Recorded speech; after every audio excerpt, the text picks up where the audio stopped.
اعلیٰ حضرت کی پیدائش بریلی شریف کی سرزمین پر سن 1272 ہجری مطابق 14 جون 1856 عیسوی 10 محرم الحرام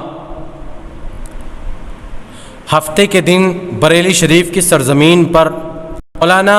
نقی علی خان رحمۃ اللہ تعالی علیہ کے گھر میں ولادت باسعادت ہوئی۔ پیدائش کے وقت پر آپ کا نام محمد رکھا گیا۔ آپ کے علم کا اندازہ اور آپ کے گھر والوں کے علم کا اندازہ یہیں سے لگتا ہے کہ آپ کا نام محمد رکھا گیا۔ پھر اس کے بعد میں آپ کے جد امجد حضور علامہ مولانا مفتی رضا علی خان بڑے پائے کے بزرگ ہیں، بڑے پائے کے فقیہ ہیں، انہوں نے آپ کا نام احمد رضا رکھا۔ یہ میرے اعلیٰ حضرت کے والد گرامی مولانا نقی علی خان علیہ الرحمہ ہیں، اور والد گرامی کے والد یعنی حضور اعلیٰ حضرت کے جد امجد دادا حضور، ان کا نام مولانا رضا علی خان علیہ الرحمہ ہے۔ آپ کے گھرانے کے سبھی بڑے پائے کے بزرگ گزرے ہیں۔ آپ کے والد گرامی بڑے پائے کے فقیہ، بہت بڑے مفسر گزرے ہیں، اور آپ کے دادا، آپ کے جد امجد بہت بڑے اللہ کے ولی، کامل ولی گزرے ہیں۔ حضور اعلیٰ حضرت کی پیدائش مولانا نقی علی خان علیہ الرحمہ کی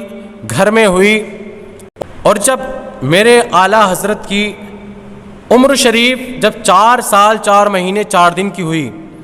تو صرف بریلی شریف کا ہی دستور نہیں بلکہ دنیا بھر میں ہمارے بزرگوں کا پہلے اور اسلاف کا یہ دور رہا ہے، یہ طور طریقہ، یہ دستور رہا ہے، یہ رواج رہا ہے کہ جب بچہ 4 سال 4 مہینے 4 دن کا ہو جایا کرتا تھا تو بچے کی بسم اللہ خوانی کروایا کرتے تھے کسی عالم باعمل سے۔ لیکن آج قوم مسلم نے اس رواج کو چھوڑ دیا، یہ دینی تعلیم ہم نے چھوڑ دی، اور ہم نے طرح طرح کے جو رواج جو عورتوں کے بنائے ہوئے ہیں وہ رواج اپنا لیے ہیں، ہم نے بزرگوں کے طور طریقے کو چھوڑ دیا ہے۔ تو جب بچہ 4 سال 4 مہینے 4 دن کا ہو جایا کرتا تھا تو اس کی بسم اللہ خوانی کروایا کرتے تھے۔ اسی طریقے سے بریلی شریف کی سرزمین پر حضور مولانا نقی علی خان علیہ الرحمہ نے اپنے بیٹے حضور اعلیٰ حضرت کی پیدائش کے وقت سے لے کر کے جب آپ کی عمر 4 سال 4 مہینے 4 دن کی ہو گئی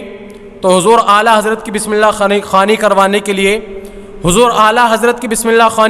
کے لیے ایک عالم دین کو بلایا۔ حالانکہ گھر کے اندر موجود ہیں مولانا نقی علی خان اور مولانا آپ کے جد امجد مولانا رضا علی خان، بڑے پائے کے بزرگ آپ کے گھر میں موجود ہیں علم والے، لیکن یہ دستور رہا ہے۔ تو حضور اعلیٰ حضرت کی بسم اللہ خوانی کروانے کے لیے ایک عالم باعمل عالم دین کو بلایا، تو اس کے بعد میں حضور اعلیٰ حضرت کی بسم اللہ خوانی کروائی۔ اب آپ اندازہ لگانا کہ 4 سال کی عمر کے اندر ہی حضور اعلیٰ حضرت کے علم کا کیا عالم ہے۔ جب بسم اللہ خوانی کرانے کے لیے اعوذ باللہ بسم اللہ اور الف با پڑھایا، پڑھانا شروع کیا۔ الف با تا سا پڑھتے ہیں نا، سبھی قاعدہ پڑھتے ہیں، قاعدے کے اندر الف با تا سا جیم ہا خا دال زال را زا سین شین صاد ضاد طا زا عین غین فا قاف کاف لام میم نون واو ہا لام الف حمزہ یا، یعنی ہا کے بعد میں، چھوٹے ہا کے بعد میں جو لام الف آتا ہے، جب لام الف پہ پہنچے تو حضور اعلیٰ حضرت نے وہاں رک کر کے استاد محترم سے ایک سوال کیا، اے استاد محترم، یہ الف سے لے کر تو اب تک سارے حروف سنگل پڑھ لیے، جب الف کو بھی سنگل پڑھ لیا، لام کو بھی سنگل پڑھ لیا، تو اب یہ الف اور لام ایک جگہ کیوں آ گئے؟ لام اور الف ایک ہی جگہ پر دونوں کو ملا کر کے کیوں پڑھا گیا؟ تو استاد محترم نے جواب دیا، بچوں کو سمجھانے کے لیے یہ لکھا جاتا ہے، پڑھایا جاتا ہے کہ بچے سمجھتے نہیں ہیں، تو بچوں کو سمجھانے کے لیے یہ ملا کر کے لکھ دیا جاتا ہے کہ حرف کو جوڑا کیسے جاتا ہے، حرف کو ملایا کیسے جاتا ہے۔ جب آپ کے استاد نے یہ فرمایا تو حضور اعلیٰ حضرت نے کہا وہ تو ٹھیک ہے، لیکن لام کے ساتھ میں ہی الف کو کیوں ملایا؟ با کے ساتھ میں ملا سکتے تھے، با الف پڑھا سکتے تھے، جیم الف پڑھا سکتے تھے، سین الف پڑھا سکتے تھے، قاف الف پڑھا سکتے تھے، لیکن صرف لام کو الف کے ساتھ میں ہی کیوں ملایا؟ الف کے ساتھ میں لام کو کیوں ملایا؟ دونوں کو ایک جگہ ملا کر کے کیوں پڑھایا گیا؟ تو حضور اعلیٰ حضرت نے جب اتنا کہا تو آپ کے استاد خاموش ہو گئے کہ چھوٹے بچے تو اس طرح کے سوال نہیں کرتے۔ تو آپ کے برابر میں بیٹھے ہوئے آپ کے جد امجد حضور رضا علی خان علی رحمہ مسکرا رہے تھے بیٹھ کر، اور سینے سے لگا کر کے حضور اعلیٰ حضرت کو کہنے لگے بیٹا استاد جو پڑھا رہے ہیں وہی پڑھو۔ تو آپ نے عرض کی دادا حضور وہ بات تو ٹھیک ہے، لیکن پتہ تو چلے، میرے دل کو سکون تو مل جائے کہ یہ لام کو الف کے ساتھ میں ملا کر کے کیوں پڑھا گیا، الف کو لام کے ساتھ میں ملا کر کے کیوں پڑھایا گیا؟ تو آپ کے دادا حضور نے فرمایا بیٹا یہ اس لیے کیونکہ لام اور الف اس میں بہت زیادہ مشابہت ہے، لام اور الف کے اندر بہت زیادہ مشابہت ہے، صورتاً بھی اور سیرتاً بھی، صورت کے اعتبار سے بھی اور سیرت کے اعتبار سے بھی، دونوں میں بہت زیادہ مشابہت ہے۔ کہا اس لیے کہ لام اور الف یہ لمبائی میں بھی ایک جیسے ہیں، الف بھی لمبا ہے اور لام بھی لمبا ہے، تو یہ لمبائی میں بھی ایک جیسے ہیں، اور جب الف اور لام کو ملا کر کے پڑھا جاتا ہے، یعنی الف کو پڑھا جاتا ہے تو الف کے اندر بھی 3 حروف آتے ہیں، یعنی جب الگ الگ حرف کے اعتبار سے ہجے کر کے پڑھیں گے تو 3 حروف آئیں گے، الف لام